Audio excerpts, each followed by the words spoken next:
Hello दोस्तों, एक सोहर गाने जा रही हूँ। क्या पता मेरे घर में ही खुशी आ जाए। कैसे लगेगा कमेंट में जरूर बताना। जुग जुग जिया ला ला ला नामा भावा नामा में आस लगल हो।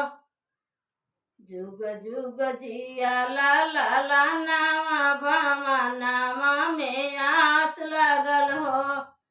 मैया जलाई लागे दूज मैया जलाई लागे फूलावा का दीपक मनावा में आस लगलो।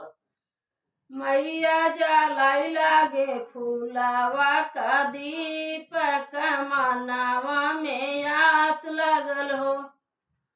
मैया जलाई लागे फूलावा का दीपक मनावा में आस लगल हो।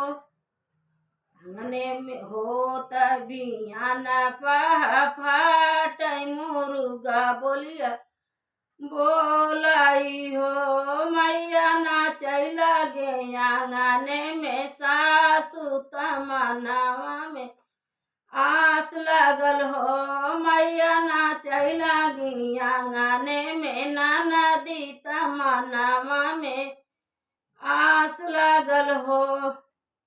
जुग जुग जिया ला ला ला नावा भावा नावा में आस लगलो।